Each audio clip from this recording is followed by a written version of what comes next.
हरे कृष्णा। बहुत मुश्किल से मिलता है ये मनुष्य का जन्म, और उसमें भी भगवान का भजन करने की बुद्धि अत्यंत दुर्लभ होती है। लेकिन अगर ऐसी सात्विक बुद्धि का एक बार उदय हो जाए और अच्छी तरह से भगवान का भजन और उनकी भक्ति हो जाए तो जीवन सार्थक हो जाता है। इसी के एक प्रयास रूप में इस आषाढ़ मास के पवित्र समय में हम भगवान श्री हरि की सुंदर कथाओं का श्रवण कर रहे हैं। तो चलिए आज की हमारी आषाढ़ मास कथा आरंभ करते हैं। भगवान वराहदेव ने कहा, एक दिन निषाद राज वसु तोंडमान के द्वार पर गए। द्वारपालों से उसके आगमन की सूचना पाकर महाराज ने उसे दरबार में बुलाया। मंत्रियों के साथ पुत्र और परिवार साथ उनका स्वागत सत्कार किया और फिर प्रसन्न होकर उन्होंने वसु से पूछा, हे वनेचर, किस कार्य से आपका यहाँ आगमन हुआ है? ये सुनकर वसु ने कहा, राजन, मैंने वन में एक बड़े आश्चर्य की बात देखी है, उसे सुनिए। रात्रि में कोई श्वेत रंग का वराह आकर मेरा सांवा चरने लगा। तब मैंने हाथ में धनुष लेकर उसका पीछा किया। खदेड़ने पर वो वायु के समान वेग से भागा और मेरे देखते ही देखते स्वामी पुष्करिणी के तट पर वल्मीक में घुस गया। तब मैंने क्रोधवश उस वल्मीक को खोदना आरंभ किया। इतने में ही मूर्छित होकर पृथ्वी पर गिर पड़ा। उसी समय मेरा ये पुत्र भी आ गया और मुझे पृथ्वी पर मूर्छित होकर पड़ा देख पवित्र होकर देवाधिदेव भगवान मधुसूदन की स्तुति करने लगा। तब भगवान वाराह का मुझ में आवेश हुआ। उन्होंने मेरे पुत्र से कहा, निषाद राज, तुम शीघ्र राजा के पास जाकर मेरा सारा वृत्तांत उनसे कहो। राजा काली गौ के दूध से अभिषेक करते हुए इस वल्मीक को धो डालें और तब उसके भीतर एक परम सुंदर शिला दिखाई देगी। उसे लेकर किसी कारीगर से मेरी मूर्ति बनवाएं, जिसमें मैं भूदेवी को अपने बाएं अंक में लेकर खड़ा रहूं और मेरा मुख सुकर के समान हो। मूर्ति तैयार हो जाने पर बड़े बड़े मुनीश्वरों और वैखानस महात्माओं द्वारा उसकी स्थापना करवाएं और स्वयं राजा तोंडमान उसकी पूजा करे। इतना कहकर भगवान वाराह ने मुझे छोड़ दिया और तब मैं स्वस्थ हो गया। देवाधिदेव भगवान वाराह आपसे क्या कराना चाहते हैं, ये बताने के लिए मैं यहाँ पर आया था। राजा तोंडमान भी ये सुनकर बहुत प्रसन्न हो गए। उन्हें आश्चर्य भी हुआ और उसके बाद पुष्कर आदि मंत्रियों के साथ कार्य का निर्णय करके वेंकटाचल जाने का निश्चय किया और सभी ग्वालों को बुलाकर उन्होंने कहा, हे गोपगण, जितने भी मेरी काली और कपिला गायें हैं उन सब को बछड़ों सहित वेंकटाचल के पास लेकर आओ। गोपों को ऐसी आज्ञा देकर राजा ने मंत्रियों को सूचित किया, कल ही यात्रा करनी चाहिए।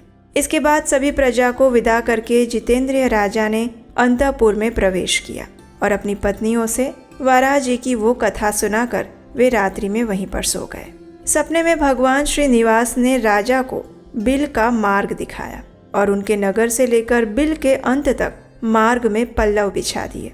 राजा ये स्वप्न देखकर सवेरे उठ गए और तब उन्होंने शीघ्र ही मंत्रियों, प्रजाओं और ब्राह्मणों को बुलाया।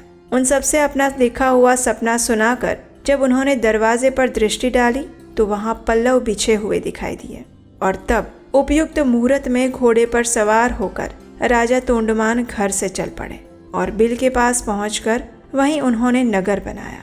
उस समय देवाधिदेव भगवान ने स्वयं राजा को ये आदेश दिया और संकेत किया कि इमली और चंपा ये दो वृक्ष बहुत उत्तम हैं, इनका पालन करो। इमली मेरा आश्रय है और चंपा लक्ष्मी जी का स्थान है।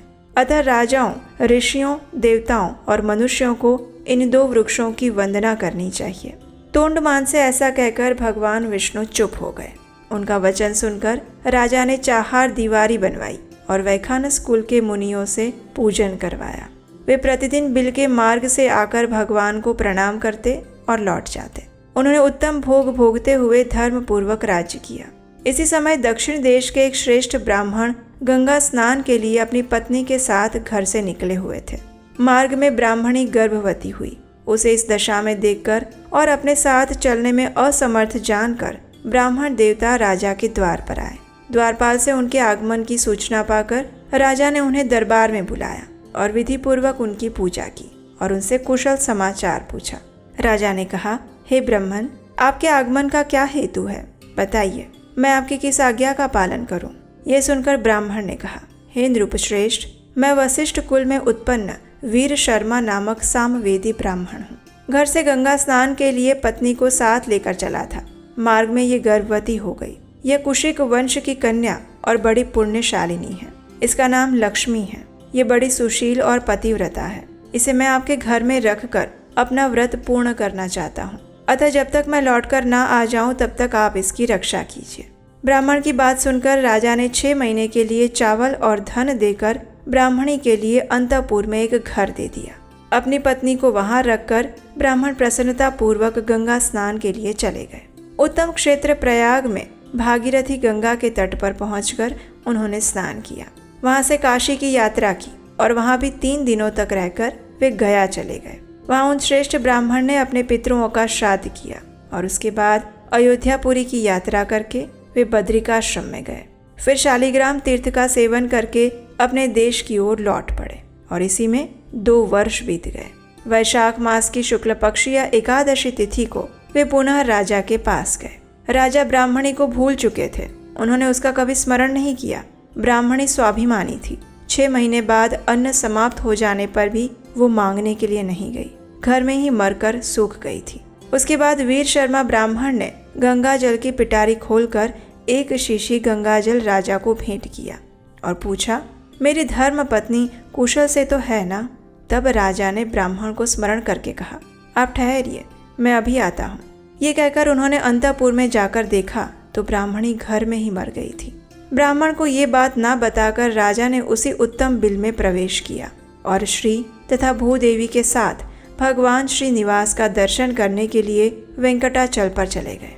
राजा को अचानक आते देख श्रीदेवी और भूदेवी दोनों छिप गई। उन्हें प्रणाम करते देख भगवान ने पूछा, राजन, ये असमय में तुम्हारा आगमन कैसे हुआ? राजा ने भयभीत होकर ब्राह्मणी की मृत्यु का वृत्तांत कह सुनाया। उसे सुनकर देवदेव भगवान विष्णु ने कहा, हे राजन, उस श्रेष्ठ ब्राह्मण से भय मत करो। तुम ब्राह्मणी के शव को डोली में बिठाकर अपनी रानियों के साथ यहाँ ले आओ और मेरे निवास स्थान से पूर्व भाग में जो अस्थि सरोवर है उसे मैं द्वादशी के दिन नहलाना। वह सरोवर अब मृत्यु का निवारण करने वाला है। उसमें स्नान करके ब्राह्मणी जीवित हो जाएगी और अन्य स्त्रियों के साथ ही सरोवर से बाहर आएगी। फिर उसका ब्राह्मण के साथ संयोग होगा। भगवान श्रीनिवास का ये वचन सुनकर राजा अपने नगर में गए। सुंदर सुंदर डोलियों में अपनी रानियों को और एक डोली में मरी हुई ब्राह्मणी को बिठाकर ब्राह्मण को आगे करके वहां से भगवान का दर्शन करने के लिए चले। अस्थिकूट सरोवर पर पहुंचकर राजा ने उन सभी स्त्रियों को स्नान करने की आज्ञा दी। उनकी रानियों ने अस्थि चर्म विशिष्ट ब्राह्मणी को भी सरोवर में डाल दिया और फिर तो वो जी उठी। उसके शरीर के सभी चिन्ह पूर्ववत प्रकट हो गए।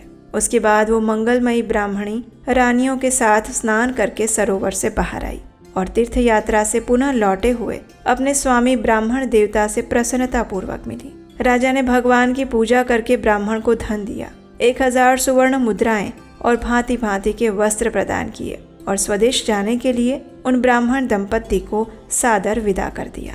ब्राह्मण ने जब अपनी स्त्री का समाचार और भगवान वेंकटेश्वर का प्रभाव सुना तो राजा को आशीर्वाद देकर वे भी अपने देश को प्रस्थान कर गए। राजा तोंडमान भगवान श्रीनिवास जी की आज्ञा के अनुसार प्रतिदिन सुवर्णमय कमलों से उनकी पूजा करते थे। एक दिन उन्होंने देखा भगवान के ऊपर मिट्टी का बना हुआ तुलसी पुष्प चढ़ा हुआ था।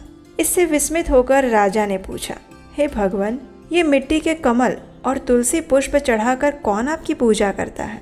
राजा के द्वारा इस प्रकार पूछे जाने पर भगवान ने स्मरण करके कहा, मेरा एक भक्त कुम्हार है जो कुर्म ग्राम में निवास करता है। वो अपने घर में मेरी पूजा करता है और मैं उसे स्वीकार करता हूँ।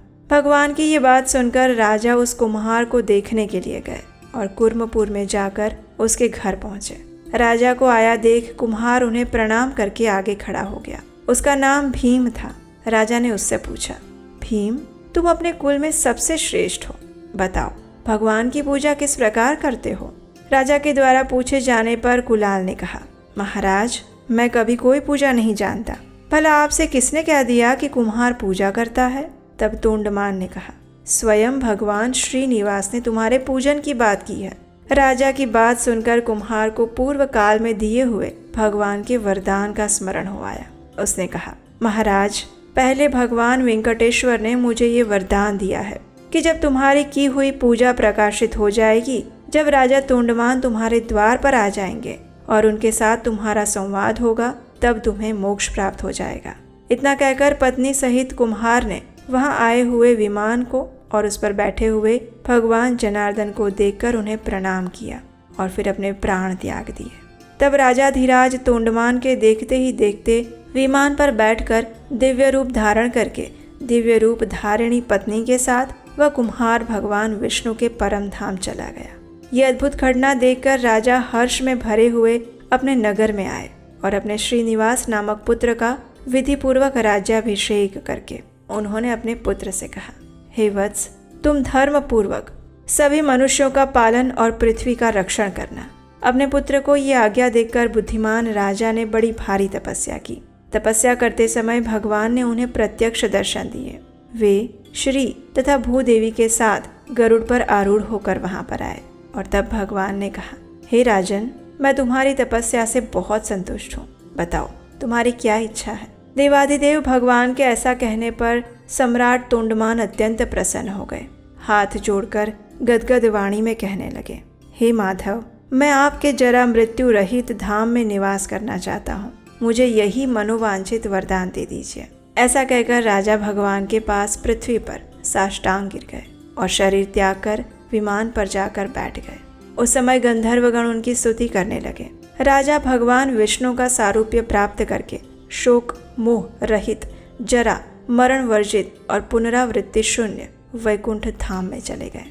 और इस कथा का समापन करते हुए सूत गोस्वामी ने कहा, देवाधिदेव भगवान वाराह के द्वारा कहे हुए इस भविष्य प्रसंग को जो भी मनुष्य सुनता है और पुण्यमयी पुराण कथा का भक्ति पूर्वक पाठ करता है, वो सभी कामनाओं को भोग कर अंत में भगवान विष्णु के परम पद को प्राप्त करता है। और यही थी हमारी आज की आषाढ़ मास कथा। हमें आशा है कि ये आपको अच्छी लगी होगी और इससे आपकी भगवत भक्ति में भी वृद्धि हुई होगी। इसी कथा श्रृंखला की अगली कड़ी सुनने के लिए आपके अपने चैनल उपदेशाष्टकम को सब्सक्राइब करके रखिए, नोटिफिकेशन ऑन रखिए और अगर आज की कथा अच्छी लगी है तो उसे लाइक करके बाकी सभी को शेयर कर दीजिए। हम आपसे मिलेंगे इसी कथा श्रृंखला की अगली कड़ी के साथ, एक नई कथा के साथ, कल प्रातःकाल। हरे कृष्ण।